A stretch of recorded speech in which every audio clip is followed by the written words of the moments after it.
أعوذ بالله من الشيطان الرجيم. بسم الله الرحمن الرحيم. تبارك الذي بيده الملك وهو على كل شيء قدير. الذي خلق الموت والحياة ليبلوكم أيكم أحسن عملا وهو العزيز الغفور.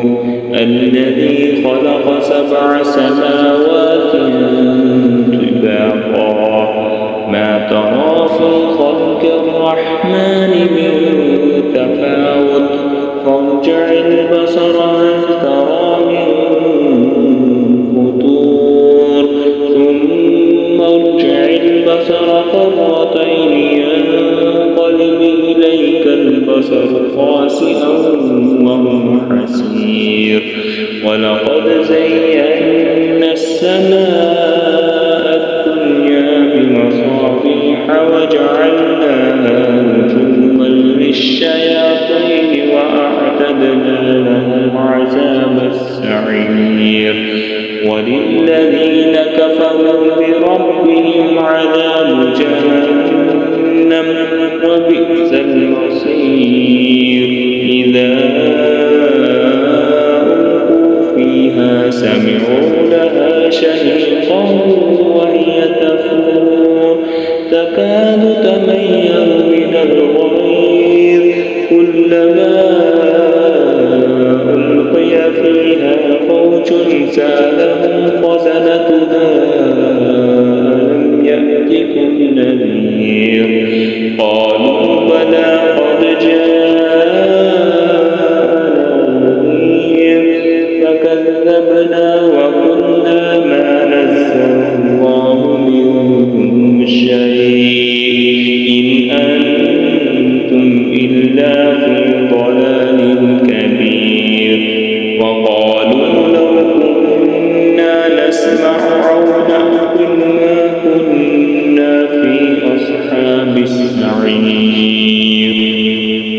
وقالوا لو كنا نسمع أو نعقل ما كنا في أصحاب السعير. فاعترفوا بذنبهم فسحقا لأصحاب السعير.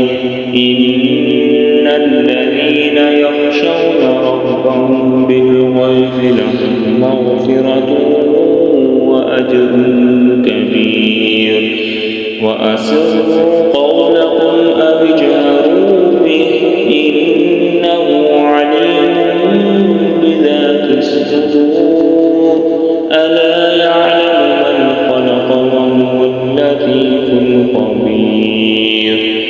هو الذي جعل لكم الأرض ذلولا فامشوا في مناكبها وكلوا من رزقه وإليه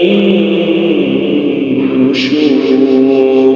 أأمنتم من في السماء أن يخسف بكم الأرض فإذا هي تمور أم أمنتم من في السماء أن يرسل عليكم حاسبا فستعلمون كيف نذير. ولقد كذب الذين من قبلهم فكيف كان نكير. أولم يروا إلى الطير فوقهم صافات ويقبضن ما يمسكهن إلا الرحمن إنه بكل شيء بصير.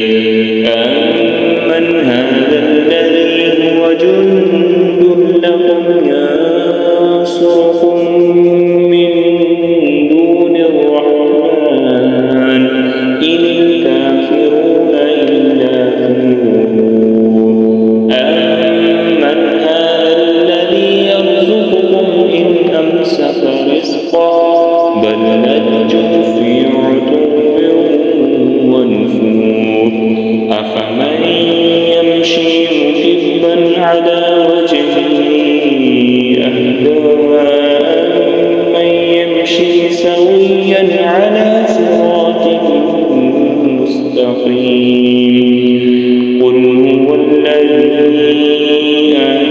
أنشأكم وجعل لكم السمع والأبصار والأفئدة قليلا ما تشكرون قل هو الذي ذرأكم في الأرض وإليه تحشرون ويقولون متى هذا الوعد إن كنتم صادقين قل إنما العلم عند الله وإنما أنا نذير مبين فلما رأوه زلفة سيئت وجوه الذين كفروا وقيل هذا الذي كنتم به تدعون قل أرأيتم إن أهلكني الله ومن معي أو رحمنا فمن يجير الكافرين من عذاب أليم قل هو الرحمن آمنا به وعليه توكلنا فستعلمون من هو في ضلال مبين قل أرأيتم إن أصبح